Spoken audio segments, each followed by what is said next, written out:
Oui. Fini. Qu'est-ce qu'on dit? Mon papa, il a 40 ans, il pleure parce qu'il n'aime pas. Ok. Donc tu fais partie de ceux qui sont plutôt tristes de vieillir. Vas-y, Céliane. Moi, ma tata, elle a 40 ans et elle est bien contente. Allez, ça la jette pas de vieillir. Eh ben allez, on écrit. Monsieur, mon père, il a 35, par exemple. Que nos élèves aient envie d'apprendre, c'est la principale ambition de tout enseignant.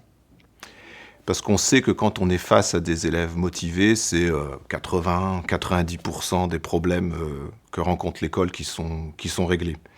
En fait, on démultiplie en plus de cette régulation des problèmes les chances de réussite pour tous les élèves.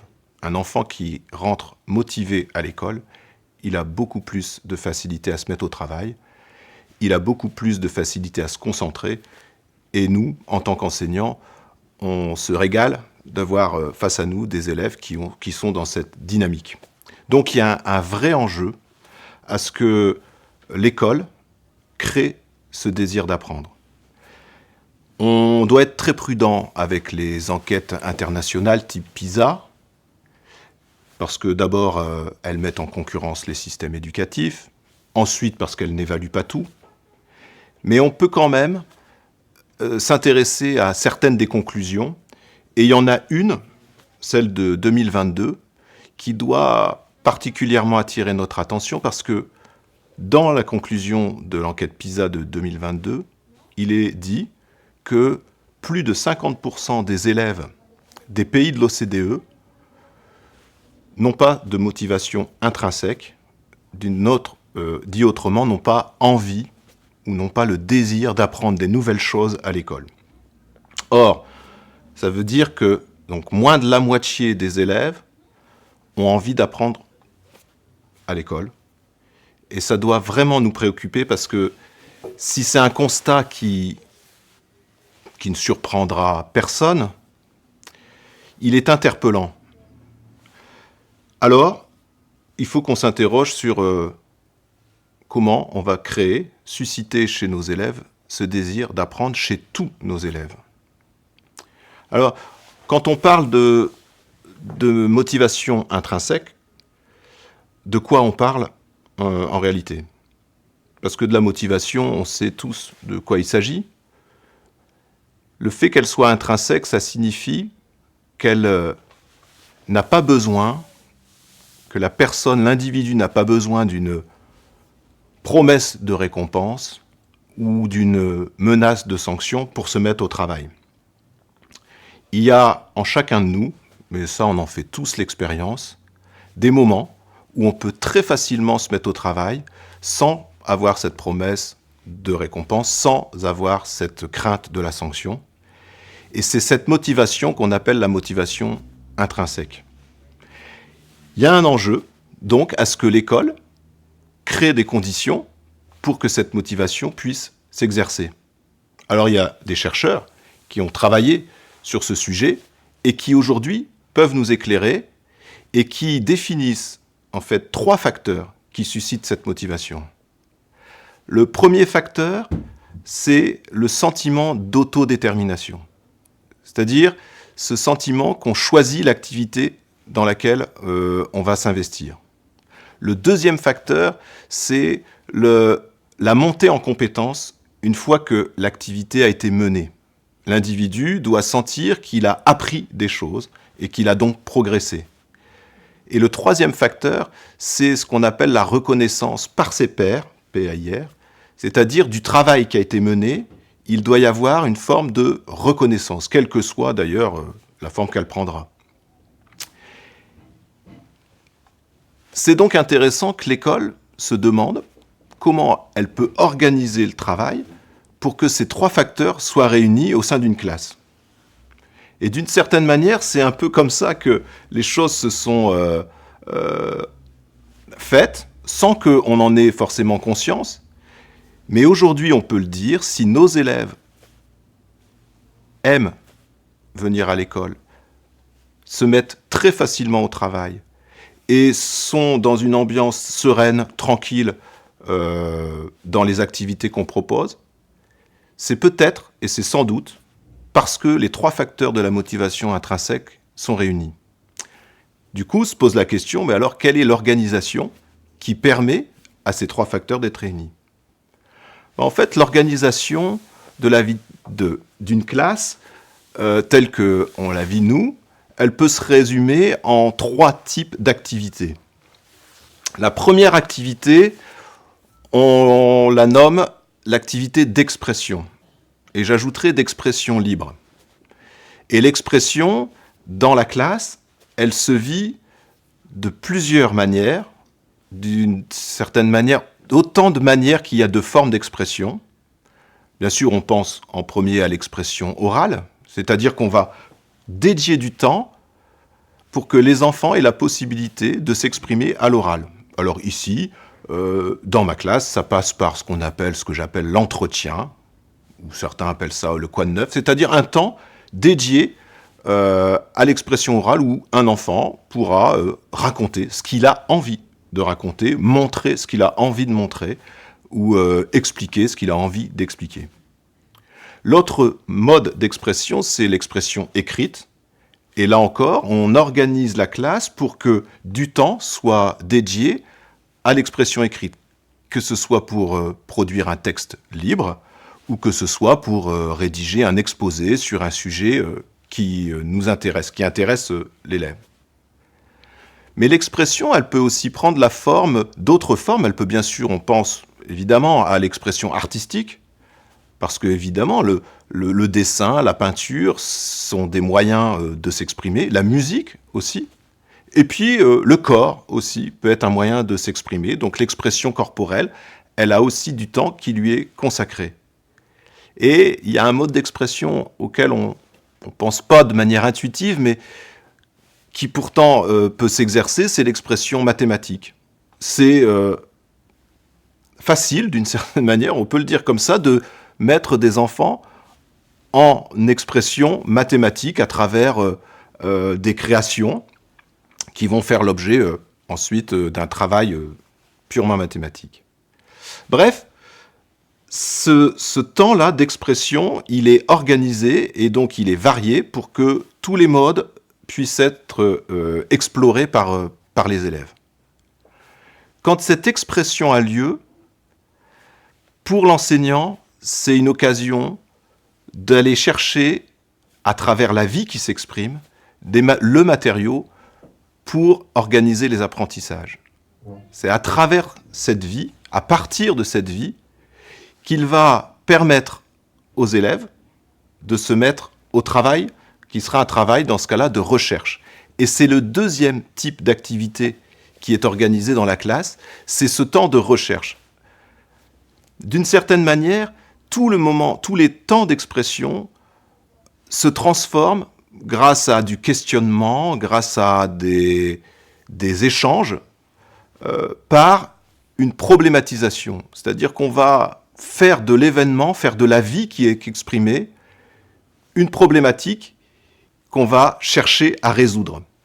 Et donc ça se vit, là encore, dans toutes les disciplines. On voit par exemple que, à l'écrit, quand un enfant a produit un texte libre, il peut faire l'objet d'une recherche. Si par exemple, il a souhaité à travers son texte faire peur, quand il a exprimé, quand il a lu son texte, les autres élèves, ses camarades peuvent se dire bon, il a fait peur ton texte, mais bon, c'était pas, nous, ça nous a pas fait sauter au plafond. Et donc, l'enseignant peut alors, à ce moment-là, dire alors comment on peut faire pour que le texte de Mathieu fasse plus peur. Et là, on passe de l'expression à la recherche. Et donc, d'une manière individuelle, semi-individuelle ou collective, on se met dans une posture de chercheur. On va trouver des outils, des moyens, des techniques qui vont faire en sorte que ce texte-là soit un texte qui monte en puissance et qui vraiment fasse plus peur à travers le vocabulaire, à travers l'ambiance, l'environnement dans lequel, le contexte dans lequel va se faire l'histoire, et ainsi de suite.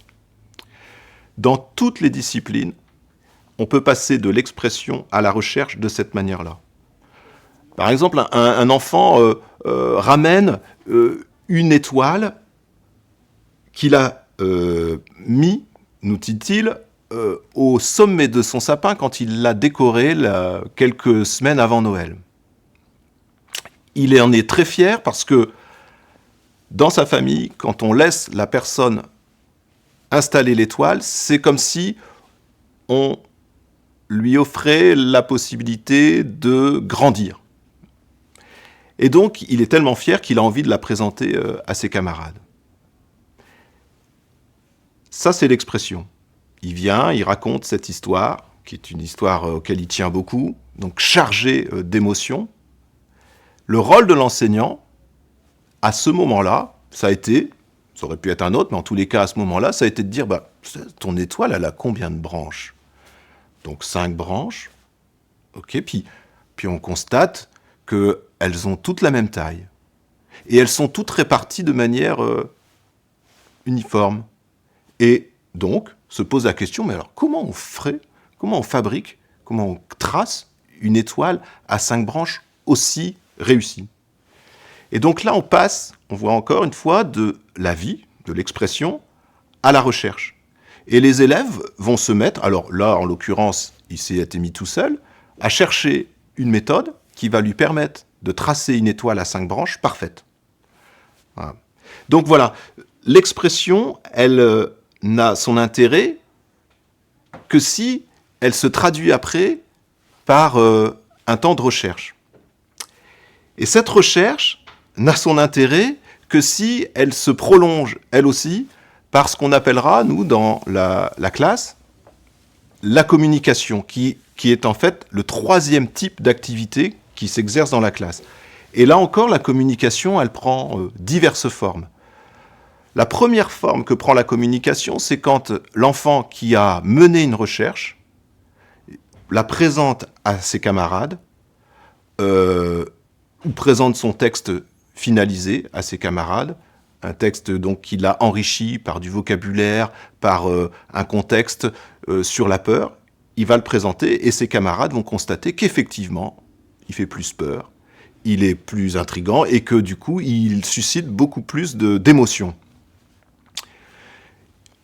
On peut communiquer aussi, et ici ça se fait dans la classe toutes les semaines, aux parents, c'est-à-dire qu'à 4h, à 16h, donc le vendredi, tous les parents sont invités à venir dans la classe et c'est la demi-heure qui suit, c'est un temps qui est consacré à la présentation de tous les travaux qui ont été menés dans la semaine. Et là encore, les enfants ont donc la possibilité d'exposer le travail qu'ils ont mené, la recherche, la problématique qui se sont posées et la manière dont ils y ont répondu. La communication, elle s'exerce aussi à travers la correspondance. Ici, tous les enfants ont un correspondant et à travers l'échange de courriers, ils s'échangent aussi toutes les productions qu'ils ont faites entre 2 courriers. Alors, c'est des textes, c'est des recherches mathématiques, mises au propre, abouties, c'est des exposés, c'est des œuvres artistiques, peinture, dessin, feutre, enfin, voilà. Voilà, donc 3 types de communication qui sont effectifs ici dans la classe et qui donc permettent d'aboutir, mais aussi parfois, souvent d'ailleurs, de faire l'objet d'une autre recherche. Parce que la communication, elle fait l'objet d'un questionnement, et ce questionnement peut faire l'objet d'une autre recherche, et ainsi de suite. Du coup, on lance un cycle comme ça. Voilà. 3 types d'activités: expression, recherche, communication. Ce qui est intéressant de constater, pour faire le lien avec ce qu'on disait sur la motivation intrinsèque, et ces 3 facteurs que je rappelle, l'autodétermination, le sentiment d'autodétermination, il y a une petite nuance qui est subtile, mais qui est intéressante de noter, le sentiment d'autodétermination, la montée en compétences et la reconnaissance par ses pairs. En fait, ce qu'on a constaté, c'est que ces 3 types d'activités, expression, recherche et communication, était en totale corrélation avec ces trois facteurs. L'expression, puisqu'elle est libre, elle permet ce sentiment d'autodétermination. C'est-à-dire que l'enfant qui s'exprime, il va mener un travail à partir de sa propre expression. Donc, l'autodétermination. La recherche, elle permet à l'enfant de monter en compétence parce que on va passer d'un texte qui fait moyennement peur ou qui crée moyennement des émotions à un texte qui va créer plus d'émotions et à travers des techniques qui auront donc été identifiées, expérimentées et qui pourront être renouvelées par ailleurs. Donc, on passe d'un niveau de compétence qui n'est pas forcément opérationnel à un niveau de compétence plus opérationnel, et ainsi de suite. Et enfin, la communication, c'est le temps, c'est l'occasion pour que les autres reconnaissent le travail qui a été mené. Et donc, c'est ce facteur de reconnaissance qui est nécessaire au développement de la motivation intrinsèque. Donc, d'une certaine manière, ces trois types d'activités, oui, je crois que là, on peut l'affirmer, elles développent la motivation intrinsèque parce qu'elles réunissent les trois facteurs nécessaires à son développement que les chercheurs ont mis en exergue. Ce qui fait qu'on pourrait envisager des classes qui fonctionnent avec cette triptyque-là, de manière généralisée, expression, recherche, communication.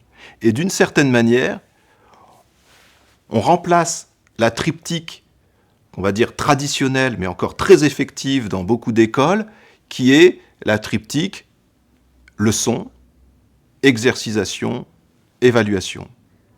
Et donc ce qu'on propose, d'une certaine manière, c'est cette rupture qui nous fait passer d'une triptyque à une autre. Et je terminerai quand même en ajoutant une chose qui est essentielle, c'est que la triptyque expression, recherche, communication, elle est opérationnelle si et seulement si elle se vit dans un climat coopératif. À ce moment-là, on ne peut plus imaginer une classe qui fonctionne sur le mode de la compétition entre élèves. C'est impossible si on veut d'abord mener à terme et aller au bout de ce que l'institution scolaire nous demande, c'est-à-dire les programmes. Dans un climat et dans un mode organisationnel comme celui-là, il est essentiel que le travail qu'un élève a mené puisse être transmis aux autres et que les autres se sentent altérés par le travail qui a été mené par l'un d'entre eux. Altéré dans le sens où lui aussi, qui n'a pas mené la recherche, qui n'a pas mené le tâtonnement expérimental qui mène à l'aboutissement de sa recherche, puisse quand même accéder aux connaissances que celui qui a vécu ce tâtonnement a acquises. Et donc, c'est le climat coopératif qui permet ça. Et donc, il est essentiel que l'enseignant veille à ce que rien ne vienne l'entacher. Rien ne vienne créer le doute chez l'élève qui pourrait être mis en compétition avec un autre de manière un peu maladroite par un enseignant, parce que ça, c'est très facile, j'allais dire, d'en arriver là. Par conséquent, la responsabilité principale de l'enseignant, c'est de mettre en œuvre tout un tas d'activités, d'outils, de moyens qui vont permettre et l'expression dans toutes ses formes, la recherche, la communication, et qui va veiller à ce que tout cela s'organise dans un climat coopératif. Ça paraît compliqué, mais en réalité, on se rend compte que quand on fait la bascule, les choses s'organisent de manière presque, j'allais dire, naturelle, parce que très rapidement, on voit les enfants faire preuve de cette motivation et on est très vite porté par l'enthousiasme qu'ils ont à se mettre au travail.